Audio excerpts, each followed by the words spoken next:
जीवन में पहली बार आपने निर्णय लिया कि कोई पॉलिटिकल पार्टी ज्वाइन करेंगे, तो वो पार्टी आजाद समाज पार्टी क्यों, पहला सवाल। दूसरा, आंदोलन स्थल पर ही क्यों?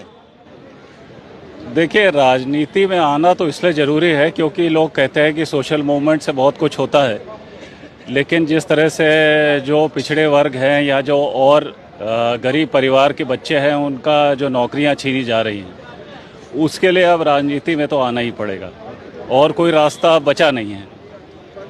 और आजाद समाज पार्टी ही क्यों? दूसरा प्रश्न आपका ये है कि आज़ाद समाज पार्टी ही क्यों? वो इसलिए क्योंकि मेरी चंद्रशेखर भाई से मुलाकात हुई और मुलाकात काफ़ी लंबी हुई, तो उनसे कई मुद्दों पे चर्चा हुई। तो हमें ये लगा कि ये जो है ये मुद्दों को लेके सिंसियर है और ये लड़ाई लड़ने वाले आदमी हैं। ऐसा नहीं है कि दूसरी पार्टियों की तरह कि जहां वो कहते हैं कि पापा से पूछेंगे और मम्मी से पूछेंगे, है ना। तो इसलिए ज़रूरी ये है कि हमारे जैसा जो शख्स है वो डायरेक्ट जो पार्टी का सर्वे सर्वा है उससे हमारा जो है संवाद बना रहे और संवाद भी बना रहे, और जो मुद्दे हैं लड़ाई के, जिसमें सबसे बड़ा जो मुद्दा है वो है शिक्षा का निजीकरण का, जो सरकारी नौकरियों की डकैती हो रही है, उसके लिए फिर राजनीति में तो आना ही पड़ेगा। क्योंकि आईएएस बन के भी देख लिया तो आईएएस की नौकरी तो समझ लीजिए गुलामी से बदतर है। तो अब आईएएस बन के भी देख लिया, गुलामी करके भी देख ली, तब भी नहीं मान रहे हैं। तो अब फिर और आंदोलन के अलावा रास्ता बचा ही क्या है। और दूसरा ये है कि लोगों की आईएएस बनने की इच्छा होती है, तो हमने तो स्वतः उसको त्याग दिया है, तो अब ये हमारा साला ले क्या जाएंगे? कुछ बचा ही नहीं है हमारे पास ले जाने के लिए। ले जाएं जो ले जाना, चश्मा ले इस सरकार में लोग खुल के भी नहीं आना चाहते, डर है बुलडोजर का, कुछ खोने का। आपको ये भी डर नहीं है? नहीं, क्या अब डर के क्या करेंगे? क्या बचा क्या है हमारे पास? भाई, जो नौकरी के लिए आए थे कि हम कुछ न्याय करेंगे पिछड़े वर्ग के साथ, जो गरीब लोग हैं उनके साथ, वो करने नहीं दे रहे हैं।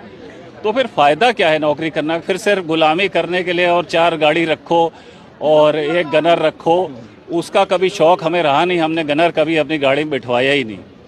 अब आपने धरना प्रदर्शन स्थल को ही क्यों चुना? बहुत तरीके हो सकते थे, आप बड़ा कार्यक्रम करके ज्वाइनिंग कर सकते थे, आपने इसी स्थल को क्यों चुना? भाई, स्थल को तो इसलिए चुना क्योंकि ये सबसे आसान था। अपना प्रोग्राम करते तो पैसा लगता है ना, और पैसा ही होता तो बच्चे विदेश में पढ़ रहे होते, जैसे और आईएएस लोगों के पढ़ रहे हैं और बाकी मंत्रियों के पढ़ रहे हैं।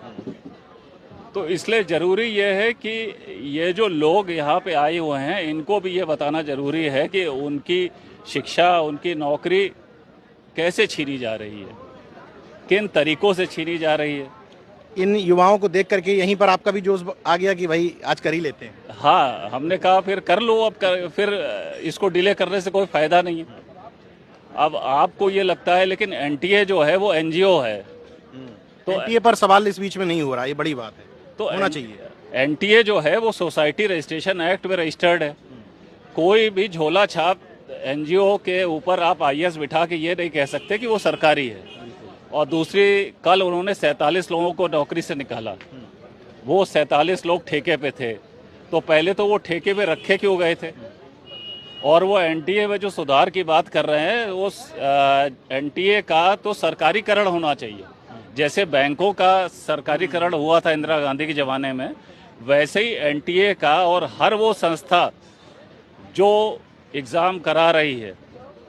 और एनटीए बनाने की ज़रूरत ही क्यों है? क्योंकि उनको अपने दिल्ली गैंग जो है और आईएसओ के बच्चों को नौकरी देनी है, और नौकरी भी 10-20 हज़ार रुपये की नहीं देनी है। वो स्पेशलाइज कैडर बनाते हैं, लाख रुपए से उनकी नौकरी शुरू होती है और 5 लाख रुपए महीने तक जाती है। और जो प्रदर्शन करता है उनको ये बेचारे कांस्टेबल को छोड़ देते हैं कि तुम डंडा चलाओ। चोर दरवाजे से लेटरल एंट्री भी घुसा दी है। हाँ, लेटरल एंट्री तो शुरुआत तो की कांग्रेस ने। लेटरल एंट्री के जन्मदाता जो हैं वो एक आनंद शर्मा हैं, मंत्री, पहले मंत्री हुआ करते थे डीपीआईआईटी के। तो उन्होंने एनएसडीसी बनाई, उन्होंने इन्वेस्ट इंडिया बनाया। तो राहुल गांधी जी को समझना चाहिए कि ये जो हो रहा है इसके जिम्मेदार वो स्वयं हैं और उनकी खुद की पार्टी है जो आज लोगों का हक छीना जा रहा है, लोगों की नौकरी छीनी जा रही है। तो उम्मीद लगती है आपको, चूंकि आप पिछड़े वर्ग से आते हैं, लगता है ऐसा कि जिस तरह का पॉलिटिशियन आप देखना चाहते थे मौजूदा दौर में, आज़ाद समाज पार्टी या चंद्रशेखर आज़ाद वो तमाम बातों को फुलफिल कर पाएंगे? हाँ, बिल्कुल कर पाएंगे, बिल्कुल कर पाएंगे। अच्छा, आपने 2020 में आईएएस से रिजाइन दिया, 6 साल आपने इंतजार किया, तो 6 साल इंतजार करने के बाद क्या देखा आपने कि आपको लग गया कि अब ज्वाइन कर लेते हैं? ये देखा कि ये आदमी कम से कम सिंसियर तो है, कम से जो कम कहते हैं वो करते हैं। हाँ, जो कहते हैं वो करते हैं और इनकी पार्टी में गुलामी नहीं है। भाई आप जो है कहो कि कांग्रेस ज्वाइन करें, तो कांग्रेस में तो प्रमोद तिवारी चाहते ही नहीं है कि यह कांग्रेस बढ़े, तो उसको ज्वाइन करके हम घंटा कर क्या लेंगे, या कोई भी और क्या कर लेगा। चाहे जितना बड़ा आप दिल्ली में भाषण दीजिए, लेकिन अगर आपके जो लोग हैं वही नहीं चाह रहे हैं। और ये देखिए, ऐसा होता है कि हमेशा जो है ऐसे आदमी का साथ देना चाहिए जो राइज कर रहा हो, जिसको जरूरत हो हमारी। बिल्कुल सही बात। अच्छा, आप मंच पे थे, धरना प्रदर्शन चल रहा था, उसी बीच में खबर आती है कि धर्मेंद्र प्रधान ने इस्तीफा दे दिया, तो केवल एक इस्तीफे भर से क्या छात्रों का गुस्सा ठंडा पड़ जाना चाहिए? बिल्कुल नहीं पड़ना चाहिए। ये जो शिक्षा में जो आपके जो डकैती हो रही है, इसको आपको समझना चाहिए, क्योंकि ये चाहते हैं कि अनपढ़ रहेगा इंडिया, तभी तो ये सरकार चलेगी। और सरकार चाहे किसी की भी हो, लेकिन शिक्षा जो है वो देश के लिए ज़रूरी है, किसी और चीज़ के लिए ज़रूरी नहीं है, ये देश के लिए ज़रूरी है। और शिक्षा अगर नहीं होगी तो हम कैसे आगे बढ़ पाएंगे, और शिक्षा भी सभी के लिए हो। और ऐसा नहीं है कि हम पहली बार जो है शिक्षा को के बारे में बात कर रहे हैं। कई देश ऐसे भी हैं जहां शिक्षा और चिकित्सा दोनों अपने नागरिकों के लिए फ्री है। तो जब और देश कर सकते हैं तो भारत में क्या है? आप 6-6 हज़ार रुपये दे रहे हो, आप जो है आदमी को गरीब रखना चाहते हो कि वो आपके राशन पे रहे। तो जैसे चंद्रशेखर आज़ाद जी ने कहा कि आदमी को शिक्षित करो तो वो तो 50,000 रुपये कमा लेगा, तो उसको राशन की ज़रूरत क्यों लग जाएगी? वो तो अपने और परिवार को भी आगे बढ़ा ले जाएगा। तो ये चाहते नहीं, ये चाहते हैं कि पूरा देश जो है वो राशन पे ही रहे। तो राशन पे रहे तो आईएएसओं को राशन दो, फिर और लोगों को क्यों दे रहे हो? उनकी तनख्वाह काट दी जाए और उनको सिर्फ राशन देना चाहिए। जितने आईएएस आईपीएस हैं, जिनके बच्चे विदेश में पढ़ रहे हैं, जिसका सालाना खर्च 1 करोड़ रुपए मिनिमम है, तो वो कहाँ से ला रहे हैं?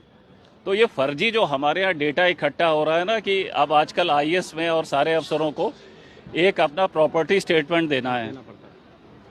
अरे हम कह रहे देना पड़ता है, लेकिन उसको कभी एनालाइज कर रहे हो कि किसकी प्रॉपर्टी बढ़ी है?